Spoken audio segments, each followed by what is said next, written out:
Hello दोस्तों, स्वागत है आपका मेरे यूट्यूब चैनल मोस्ट एंगे इन्फॉर्मेशन में। आज मैं एक नई इन्फॉर्मेशन लेके आया हूं जो कि UP police assistant operator, head operator and workshop, इनका आंसर की कब तक आएगा इसके बारे में आपको बताने के लिए आया हूं। तो चलिए वीडियो को स्टार्ट करते हैं और आपको बताते हैं। तो जैसा कि आपको पता होगा कि आपका जो पेपर है वो कंप्लीट हुआ था 29 जनवरी से लेकर 8 फरवरी के बीच में, जिसमें 29 से 30 जनवरी जो पेपर हुआ था, 29 से और 30 जनवरी जो पेपर हुआ था वो हुआ था जो होता है वर्कशॉप का, जिसमें एक शिफ्ट जो होता है इसमें हेड का भी था, ठीक है, वर्कशॉप का था। वहीं पे 30 जनवरी से 31 जनवरी तक जो पेपर हुआ था वो हेड ऑपरेटर का पेपर हुआ था, ठीक है, हेड ऑपरेटर का पेपर हुआ था। वहीं पे अगर हम देखें तो 1 फरवरी से लेके और 8 फरवरी के बीच में जो आपका पेपर हुआ था वो हुआ था असिस्टेंट ऑपरेटर का, ठीक है, असिस्टेंट ऑपरेटर का आपका पेपर हो गया था, ठीक है। पेपर खत्म होने के बाद आज हो गया है 11 तारीख, 11 फरवरी हो चुका है। और अधिकतर जो ऑनलाइन पेपर हमने देखा है, ऑनलाइन पेपर में आपकी जो आंसर की है वो लगभग 3 दिन के अंदर जो होता है जारी कर दी जाती है, 3 दिन के अंदर जारी कर दी जाती है। लेकिन ये यूपी पुलिस है, यूपी पुलिस में अगर हम देखें पिछले वैकेंसी का, जैसे जो ऑनलाइन एग्जाम हुआ था जिसमें यूपीएसआई था, ठीक है, यूपीएसआई था, तो यूपीएसआई में मैंने चेक किया तो देखा कि उसमें जो होता है जो आंसर की है उसको जारी करने से पहले जो होता है एक नोटिस आता है कि आपकी आंसर की अपलोड की जाएगी, ठीक है। तो आंसर की से पहले एक नोटिस आया था, ठीक है, और आंसर की के नोटिस मतलब कि आपकी जो आंसर की है वो 2 दिनों के अंदर अपलोड कर दी जाएगी। तो ऐसा मुझे लगता है कि आपकी जो आंसर की है वो भी नोटिस पहले आएगी, तभी आपका जो होता है तभी आपकी जो होता है आंसर की आ सकती है, ठीक है।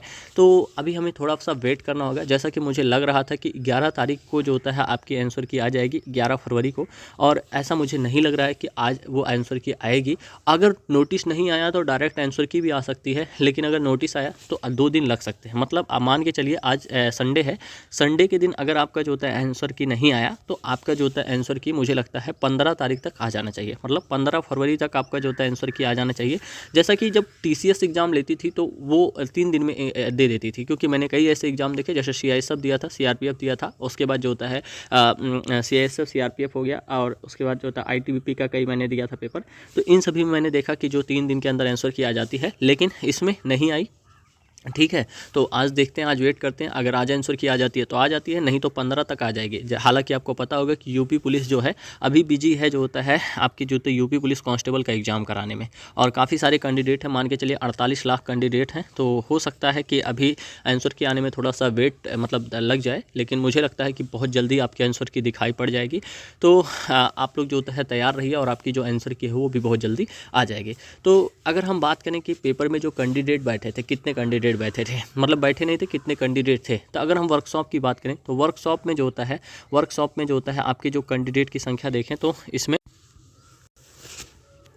वर्कशॉप के कैंडिडेट की संख्या देखें तो अगर हम देखें तो इसमें जो होता है आपके समथिंग 75,000 कैंडिडेट थे। वहीं पे हेड ऑपरेटर का देखें तो हेड ऑपरेटर में जो लगभग इसमें भी जो होता है हेड में भी आपके कैंडिडेट की संख्या काफ़ी कम थी, वो भी लगभग 70-75 हज़ार के आसपास थी।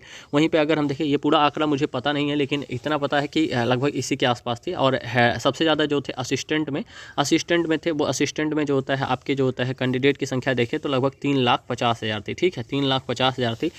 अब अगर प्रेजेंटी की बात करें तो हर एग्ज़ाम में लगभग 30 से 40% मतलब अपसेंटी थी, 30 से 40% थी। तो अगर हम बात करें तो लगभग वर्कशॉप का जो पेपर दिया है वो दिया है लगभग मुझे लगता है 50,000 लोगों ने। वहीं पे जो होता है 50,000 लोगों ने, वहीं पे हेड ऑपरेटर का भी पेपर मुझे लगता है, हेड का भी पेपर जो होता है, हेड का भी लगभग 50,000 लोगों ने पेपर दिया है। वहीं पे असिस्टेंट की बात करें तो असिस्टेंट में जो होता है पेपर जो दिया है वो दिया है मुझे लगता है समथिंग मान के चलिए जो होता है 2.5 लाख लोगों ने पेपर दिया होगा, ठीक है, 2.5 लाख लोगों ने पेपर दिया होगा, 2 पॉइंट के लाख पेपर दिया है, ठीक है। तो ऐसा मुझे लगता है। और जो पेपर आपका था, जो वैकेंसी थी वर्कशॉप में जो होता है 120 वैकेंसी थी। वहीं पर अगर हम हेड ऑपरेटर की देखें तो 936 वैकेंसी थी। वहीं पर जो होता है असिस्टेंट की देखें तो 1374 वैकेंसी थी। तो सबसे ज़्यादा जो कंपटीशन है वो इसमें है असिस्टेंट ऑपरेटर में, उसके बाद जो होता है वर्कशॉप में है, सबसे ज़्यादा जो वर्कशॉप में है, उसके बाद असिस्टेंट में, उसके बाद हेड में है, ठीक है। तो मुझे लगता है कि जो आपकी आंसर की है वो भी आने वाली है, और आपकी जो कट ऑफ है वो भी मुझे लगता है लगभग 300 के आसपास जाएगी, चाहे वो वर्कशॉप हो, चाहे हेड हो, और चाहे जो होता है असिस्टेंट हो। हालांकि लोगों ने कहा कि हेड ऑपरेटर का जो पेपर का लेवल था वो काफ़ी हाई था, तो हो सकता है उसमें आपकी जो कट ऑफ है वो कम जाए, क्योंकि कैंडिडेट की संख्या भी काफ़ी ज़्यादा कम है। तो हो सकता है कि आपकी जो कट ऑफ है वो लो जाए और आप लोग का सिलेक्शन हो जाए। ऐसा मुझे लगता है। लेकिन असिस्टेंट और वर्कशॉप की बात करें तो इसमें जो होता है आपकी कट ऑफ 300 के आसपास ही जाएगी, इससे नीचे नहीं रहने वाली है मेरे हिसाब से, क्योंकि मैंने भी एग्जाम दिया था वर्कशॉप का और असिस्टेंट का। वर्कशॉप में जो होता है जो लेवल था वो थोड़ा सा इजी टू मॉडरेट था, लेकिन जब असिस्टेंट आया तो असिस्टेंट में जीएस वाले सेक्शन में काफ़ी ज़्यादा जो होता है टाइट पेपर देखने को मिला, और हिंदी भी थोड़ी मुझे टाइट लगी, मतलब बहुत ज़्यादा नहीं, लेकिन जो गद्यांश वाला पोर्शन आया था वो हो गया, और कुछ इतिहास के क्वेश्चन आए थे वो मुझे लगा, तो मतलब मान के चलिए 10 क्वेश्चन जो था वो कैलकुलेटिव था। तो ऐसा मुझे लगता है कि आपकी जो कट ऑफ है वो 300 के आसपास जानी चाहिए, और असिस्टेंट और वर्कशॉप की। वहीं पे हेड ऑपरेटर की मान के चलिए जो होता है समथिंग मान के चलिए 290 हो जाएगी, इससे कम नहीं होगा। और फीमेल की देखें तो 20-20 नंबर कम कर लीजिए, ऐसे मुझे लगता है कि आपकी जो कट ऑफ है वो जाएगी। सो ये एक ओवरऑल वीडियो थी जो कि मुझे लगा कि आपको देनी चाहिए। सो आई होप कि वीडियो आपको अच्छी लगी होगी। अगर वीडियो अच्छी लगे तो वीडियो लाइक करना, शेयर करना, सब्सक्राइब करना। मिलते हैं नेक्स्ट वीडियो में। धन्यवाद, नमस्कार, जय हिंद।